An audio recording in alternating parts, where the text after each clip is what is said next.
parte, né? Faz parte, gente. Mas, ó, vamos começar nosso programa.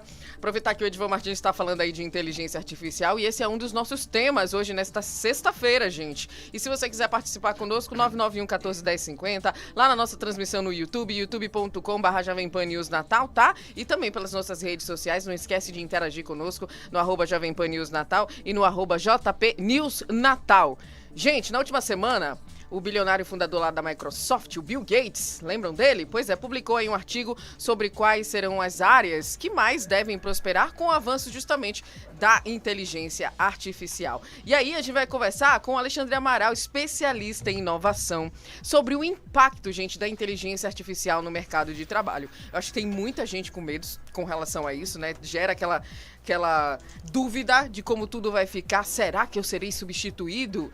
Será, né, que isso pode acontecer? Como é que essas relações de trabalho vão acontecer, né, a partir de agora? E aí, gente, o Alexandre vai nos ajudar hoje aqui a entender como essas transformações afetarão profissões e a dinâmica do mercado nos próximos anos. Professor Alexandre, seja muito bem-vindo. Prazer tê-lo conosco hoje para falar desse assunto que tá assim, olha, pujante, né? Chega todo mundo, fica o coração na mão. O que é que vai acontecer, né, com essa tal dessa inteligência artificial? Seja muito bem-vindo. Bom dia. Bom dia, muito obrigado, né? Bom dia a todos aí, ouvintes aí da Jovem Pan Natal News, né? Um prazer estar aqui nesse bate-papo aqui com vocês. E vamos começar assim, tá? A inteligência artificial é uma realidade, aí Sim, está. um fato, né? Não tem mais não como tem, voltar para não trás, tem como né, professor? discutir. E só para que vocês tenham uma ideia, para a gente começar esse bate-papo, até 2030, estima-se que o Brasil vai ter, em média, aí 16 milhões de pessoas sem a sua profissão, digamos assim, mais atuante, como está hoje. Tá? Sim. Isso repercute, em média, 14%, tá, do mercado de trabalho brasileiro. E aí é muito importante, antes que a gente comece as definições aqui, que a gente entenda que é necessário políticas públicas já de ação imediata, como a Alemanha está fazendo hoje, né? A Alemanha ela tem já uma estação de inovação para esses profissionais que, por exemplo, profissões que com toda certeza vão deixar de existir. Profissão essa como, por exemplo, porteiro, tá certo? Como, enfim... Que a gente já até vê hoje, né? As portarias, a grande maioria, né, são ali eletrônicas, né? Acaba não tendo ali a pessoa física, né? Exato, na portaria. Né? E contadores também estão com suas profissões ameaçadas, né? Motoristas, por exemplo, né? Se você vê hoje com o advento aí da inteligência artificial, com carros autônomos, né? Então já isso, com toda certeza, né, no futuro muito próximo, deixará então de ter a profissão de motorista e em outras profissões. Jornalista, Alexandre. Rapaz, aí Aquele não. que De diploma não precisa mais, né? Porque aí, com rádio. diploma de jornalista e um papel de enrolar prego é a mesma Pois coisa. é, né? Não, eu costumo dizer que é uma das profissões que são formadores, de certa forma, de opiniões, enfim, de discussões. E isso aí eu acredito que, lógico, já se tem, né, mudanças, né, como nós já sabemos muito bem, né, a informação está aí mais aberta ao público, mas de fato isso é uma realidade. Então, assim, essas profissões que eu citei, e outras, estão em ameaça, né? Mas isso é uma coisa muito comum, né? Nós estamos falando aí de tecnologia de propósito geral, por exemplo, da primeira revolução industrial, né? Então, assim, 1850, máquina a vapor, né, de James Watts. Então, quando essa máquina surgiu, né, lógico que a gente teve aí uma ruptura muito grande do trabalho braçal, tá certo? O surgimento do carvão, enfim, do movimento, de certa forma, que se usava muito animais para isso. Logo em seguida veio a segunda revolução industrial, que está muito linkada à eletricidade, que já surgiu a lâmpada, já surgiu motores elétricos, que isso impactou na sociedade de modo geral. E aí tivemos a terceira geração, que está muito ligada aos computadores e à inteligência, ou melhor, computadores e à internet, que também repercutiu. E agora a gente está na quarta revolução industrial, que envolve a inteligência artificial, engenharia, coisas, enfim, robótica mais avançada, que de fato vai impactar sim nas profissões e já está impactando. E como eu falei e repito, é necessário então que as pessoas procurem cada vez mais o que nós chamamos de um letramento digital. Se faz necessário, eu acho que para mim o mais importante é isso, essa nova forma de escolas, enfim, em todo o ambiente acadêmico, não só em escola de ensino básico, mas na universidade de modo geral. Então, é preocupante, mas tem uma fala que eu gosto muito. As pessoas têm que se preocupar não com a inteligência artificial, mas com pessoas que saibam usar a inteligência artificial. Da melhor forma possível, né, professor? Isso. E é óbvio também, tá, que abre leques também para novas profissões, tá? Sim. Isso é um fato, né? Mas, repito, é necessário essa capacitação. Acho que faz parte, né, da evolução, professor, né? A gente, e assim, com o passar do tempo e dos anos, essa evolução, ela vem cada vez mais rápido, né? O senhor falando aí com a sua fala, me lembrei ali da questão dos discos, né? A gente saiu ali daquele disco, né? Que muita gente não sabe nem o que é hoje em dia, né? Aquele bolachão, aquele vinilzão, né? Aí, de repente, já tava ali com CD, depois o CD já não existia mais, né? As fitas cassete também, foram-se embora, né? Ninguém sabe mais o que é isso. E a gente tá hoje numa evolução que você não precisa nem mais de nada, né? Você tá ali com a música disponível no seu smartphone, né? Então faz parte, né? Acho que faz parte e a gente tem que saber lidar com tudo isso, né? Isso, Edivan? Verdade. Acho que a Revolução Industrial trouxe desemprego na época, né? Sim. O uso da máquina, a substituição do homem pela máquina. E estamos nessa nova era também sob o risco aí bem iminente de muitos desempregos se as pessoas também não se especializarem, não acompanharem essa evolução tecnológica que a gente está vendo hoje com a inteligência artificial. Você já disse aí mais ou menos várias categorias de profissionais que podem ser duramente afetadas. A secretária eletrônica vai também já está tirando a secretária por detrás do birô, né? Para marcar consulta. Hoje você fala tem que falar com robô. Às vezes, mas é o que se usa hoje em dia. Eu fui marcar uma consulta e é consulta ou é exame? É não sei o quê. Aperta um, aperta do dois, aperta do três. Eu digo, eu vou lá pessoalmente, que aqui perto de casa, que é muito. Que eu falo direto. Aí eu cheguei lá e disse, eu estava falando com o robô. Eu disse, não, eu estava falando comigo. Então, como se amoldar? Qual é, por exemplo, o jovem de hoje, o cara que está fazendo o Enem, essa nova geração, precisa enveredar por onde para não ficar para trás, para não perder essas oportunidades. Porque se vai desempregar por um lado, também vai empregar por outro aqueles que estiverem habilitados e prontos e preparados para essa nova era dos empregos. Sim, então, é mais ou menos aquilo que eu falei para você, tá? É necessário, né? Porque uma coisa, essas políticas públicas, uma coisa quando a gente fala em Enem, a gente fala então do ingresso de alunos, né, nas universidades, de modo geral, a gente tem aí nicho de clientelas, né? Tem aquela classe que pode pagar, que enfim, que já estão nas melhores escolas, e tem outros que estão nas escolas que têm um déficit maior, né? Então, para mim, ao meu ver, tem que começar a partir daí, da própria escola, ter incentivo de robótica educacional, começar essas crianças, esses adolescentes a saberem a programar, entender a parte de raciocínio lógico, que é muito importante. Então, é importante desde a base, tá? Porque o que acontece? Hoje, um médico, ele faz uso de inteligência artificial. Vocês, jornalistas, também o faz, né? Então, a gente tem aí, por exemplo, o ChatGPT, que é algo fantástico, né? Você, então, por exemplo, no caso, vocês querem puxar uma pauta, lógico, você tem que ter aquela competência para fazer aquele prompt, né? Para poder você dar o direcionamento para o chat e aquele chat fazer uma entrega melhor. Mas só para você ter ideia, Edivan, uma das profissões promissoras é o engenheiro de prompts, né? Que são pessoas que vão estar habilitadas, que vão estar focadas, estudando para fazer perguntas, tá? Então, assim, é muito importante que essas instituições elas comecem a investir na sala de aula, na educação básica, no mundo digital. Não tem como. Na área de direito, por exemplo, uma das expectativas é que surja, então, advogados especialistas na parte de ética da inteligência artificial. Porque a inteligência artificial ela tem um lado bom, quando você usa para o bem, e tem um lado ruim quando você usa para onde? Para o mal, né? Você pega aí, por exemplo, as deepfakes, né? Então, já acontece e o pessoal, como aconteceu aquela imagem que saiu do Papa, né? Não sei se vocês lembram, né? Sim. Ele todo ali, ele estava todo fashion com aquela roupa, enfim. E quem publicou? a própria Vogue, né?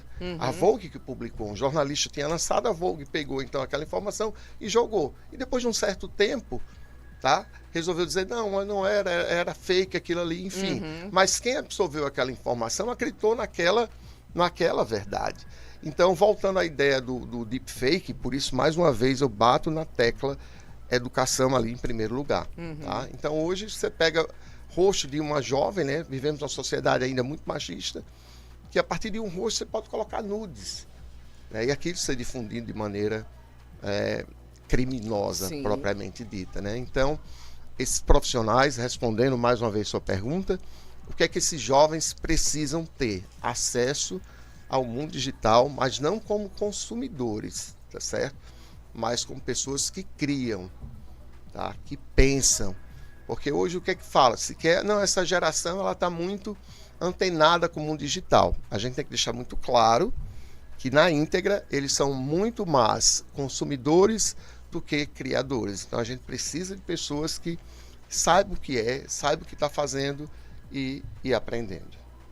Pois é, professor, a gente teve a oportunidade de estudar um pouco sobre isso ali junto ao Sebrae, né? A gente teve várias aulas, né? Senac, perdão.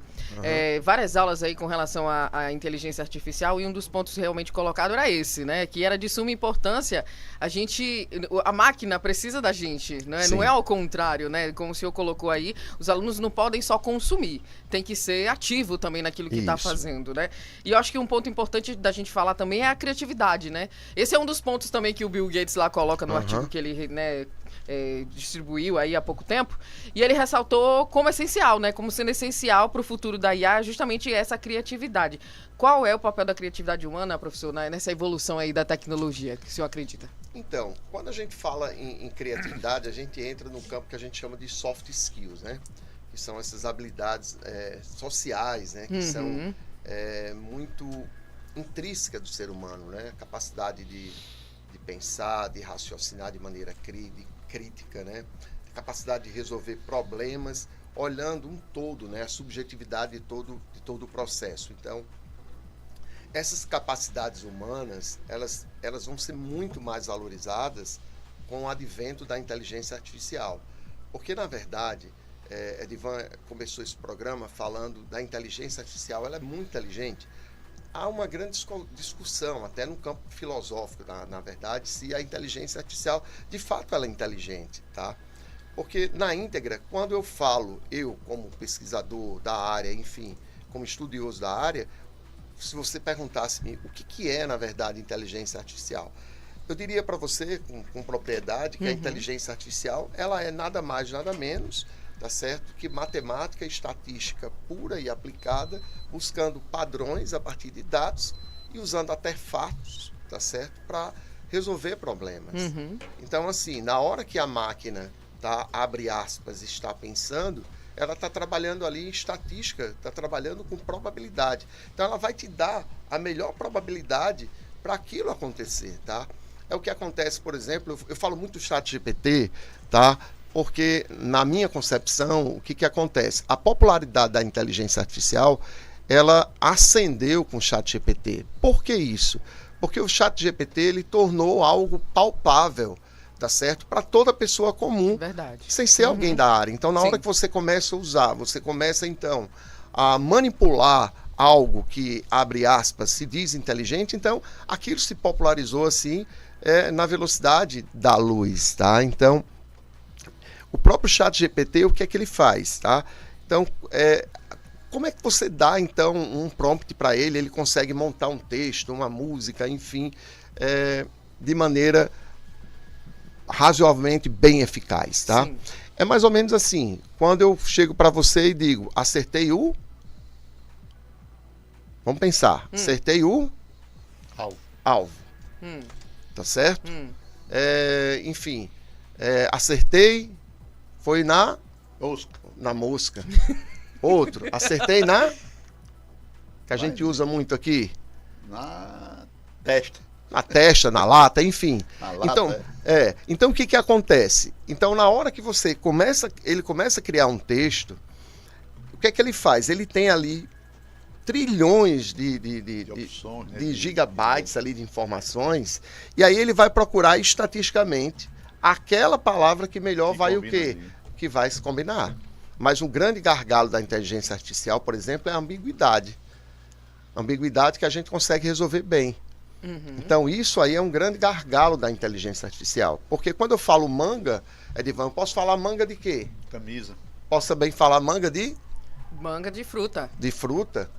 Posso falar aqui, por exemplo, no Nordeste, a gente Tem fala... uma manga? É uma manga de mangá, entendeu? Sim. Mangal do verbo. Isso. Então, assim, esse é um dos grandes gargalos, tá? Que Mas aí a inteligência artificial encaixa a palavra certa no contexto do Isso. texto, né? É. Então, se você está fazendo alfaiataria, né, ele não vai Aham. botar a manga, né? A fruta. Sim. Isso, por quê? Mas não é uma... Deixando bem claro para quem está em casa, a inteligência artificial, vou usar aqui um termo, não é uma entidade, digamos assim, intelectual, né? Ela, na verdade, ela é um artefato, né, que usa ali... Uma compilação de dados, é uma máquina Exatamente, que usa máquina de guardar dados. Né? Dados. Dados que, a partir de estatística avançada, de matemática muito avançada, ela vai colocando ali tudo bonitinho, tá? E aí tem um detalhe extremamente importante para que a gente possa entender. A máquina também erra, isso. tá? O próprio chat também, ele deixa bem claro também que ele comete erros. Segundo lá nossas aulas, professora, alucina, né? Pois o termo seria esse é o esse, né? termo, Alucinar, exatamente, né? exatamente, né? Então a gente diz que alucinou, né? Uhum. E como você muito bem falou. E aí cabe a nós, profissionais, que têm a competência ali, de validar aquilo, tá? Então, por exemplo, em palestras minhas para educadores, eu digo, olha, você vai fazer um plano de aula. O papel da IA é fazer com que você ganhe tempo, tá certo? Porque hoje é o grande ouro do século XXI. São dois ouros, na minha concepção. O primeiro são os dados e o segundo é o tempo, né? Então, nada hoje é mais importante que dados, porque a partir de dados você tem o quê? Informação. E a partir dessa informação que você consegue, os algoritmos ali, usando estatística e probabilidade, consegue resolver esse problema.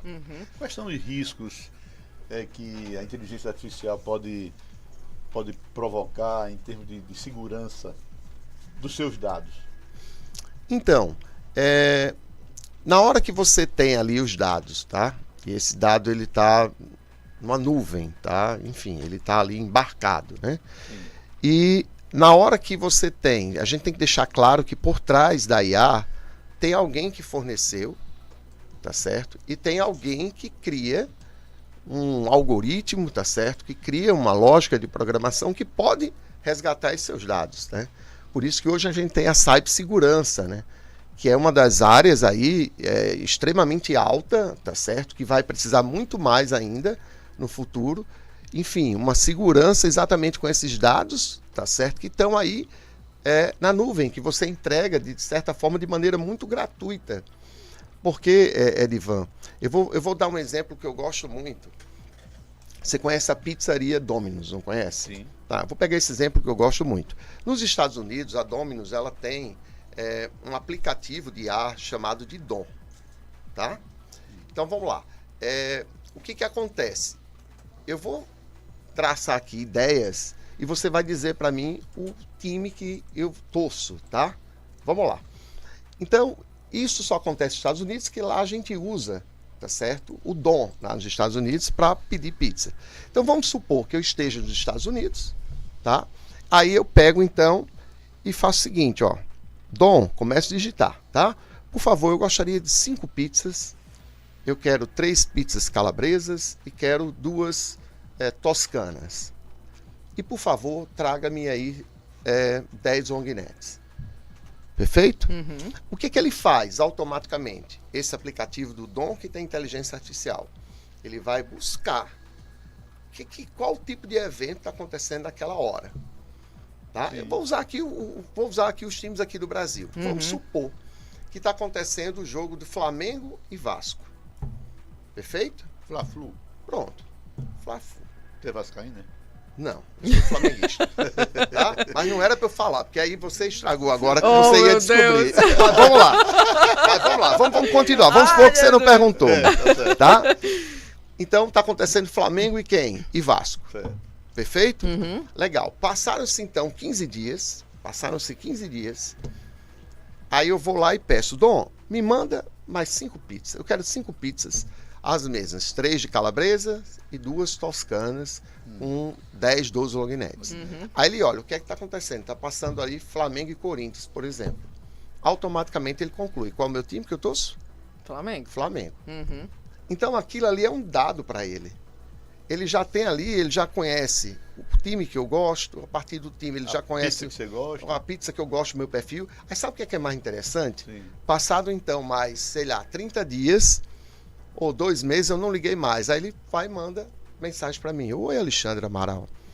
Vai uma pizza hoje? Isso, vai uma pizza hoje. Hoje o seu time favorito, que é o Flamengo, tá certo? Está jogando hoje. Você não vai torcer junto com seus amigos, porque ele conclui. Se eu pedir 5 pizzas gigantes, tá certo? Você tá com outras pessoas. Eu tô com outras pessoas ali, Sim. tá? Então, na Sim. verdade, tudo isso é inteligente? Não vai tomar uma hoje não, Alexandre? Pois é, exatamente. Então, isso é inteligente? Sim, mas ele está usando, mais uma vez, repito, Base probabilidade, de dados, né? estatística, e como tu muito bem falaste aí, ele sim. está usando o quê? Dados. Então, assim, é você usar a ciência em vários campos, como a gente já falou agora, acabei de falar no marketing, não deixa de ser, de vendas, né, no jornalismo, e, por exemplo... Medicina. Inclusive, professor, deixa eu só fazer justamente a pergunta aqui do nosso querido ouvinte, o Saulo André. Ele está perguntando qual é o papel, né, da IA na medicina. Eu acho que hoje em dia é um dos principais, né? A IA está ali na medicina cada vez mais atuando, né, no dia a dia da medicina, né? Concordo plenamente. Olha só, eu gosto muito, como eu sou professor, eu gosto muito de citar exemplos, tá? Edivan, vamos pensar o seguinte, tá? Você foi a um médico, tá? O cara é muito bom, mas ele tá com 80 anos de idade, perfeito? E aí você faz um exame de imagem e você entrega para aquele médico. Mas vamos partir da premissa que esse cara, ele formou-se em média aí, sei lá, 50 e poucos anos ele está formado. E vamos supor que esse cara não vem se atualizando. Então, na hora que ele pegar seu raio-x, o diagnóstico que ele vai fazer, pegando o exemplo do raio-x, vai partir do que ele viu há algumas décadas, na verdade. Mas na hora que eu pego o seu raio-x e quem vai analisar é a inteligência artificial, ele vai pegar tudo que é dados e vai buscar um padrão, porque ele vai comparar. Tá certo? Ele vai buscar um padrão. E às vezes pode até comparar com a própria pessoa, né? O histórico do Lógico, paciente em si, né? Lógico, também. Mas a nível de imagem, o que é que ele vai fazer? Ele vai ter acesso a todo um banco de dados de imagem do mundo, a partir do que aparecer ali. Por exemplo, ele pegou um raio-x do pulmão, e a partir do raio-x do pulmão, o que o olho clínico não conseguiu ver do médico, mas a própria inteligência artificial, baseada em quê? Em parâmetros, em padrões de bilhões de dados e imagens que ele tem, e chegar a entregar isso para você. Só para fechar, já que a gente falou em saúde, o que aconteceu recentemente nos Estados Unidos, tá? Tinha uma mãe, né? E essa mãe, o filho chama-se Alex, e esse filho, o que acontece? Ele já vinha 3 anos passando por tudo que era especialista, reumatologista, ortopedista, enfim, ele tinha muitas dores e ninguém fechava o diagnóstico dessa criança. O que acontece? A mãe, ninguém conhece melhor, repito, o filho do que uma mãe, uma boa mãe, ela começou então a lançar os prompts. Para quem está em casa não sabe o que é prompts, são perguntas. E ao fazer essas perguntas ao ChatGPT, ela fez um prompt de excelência. Ele chegou, o próprio chat, a síndrome da medula ancorada. Porque 3 anos, tá certo? Médicos, Sim. não diagnosticou, isso aí tá na rede, vocês podem procurar, que vocês Acho vão que foi um encontrar. dos primeiros casos, professor, que foi colocado na mídia, assim, que todo Sim. mundo começou olha, né, de repente, existe aí o ChatGPT, existe essa inteligência artificial que pode ajudar num diagnóstico como esse, né? E aí é uma coisa fantástica. Então, assim, para quem tá, os ouvintes aí, que estiver ouvindo-nos ou assistindo-nos, tá certo? A gente tem que entender que a tecnologia, ela traz também muitos benefícios, tá certo? E o negativo, que é aquilo que a gente já falou, é em função que tudo que é novo, você tem que se capacitar para poder atuar. Temos que estar sempre ativos estudando, né, professor? Sempre. E tem que...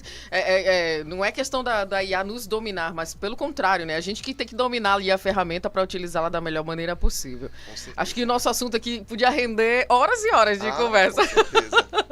A gente vai aproveitar e já deixar aqui marcado para a gente conversar em um outro momento, professor, e trazer muito mais informações com relação a isso. Não para gerar medo, mas para gerar essa curiosidade, né? Que eu acho que você tem que ter curiosidade e ir atrás para conhecer, para entender um pouco mais e para se utilizar da ferramenta, que é uma ferramenta maravilhosa, né? Se bem utilizada e que pode te ajudar no teu cotidiano, no seu dia a dia e já ajuda em muitas coisas que a gente nem percebe, nem sabe. Mas tem muita coisa hoje em dia que é, né, comandada ali por meio da IA.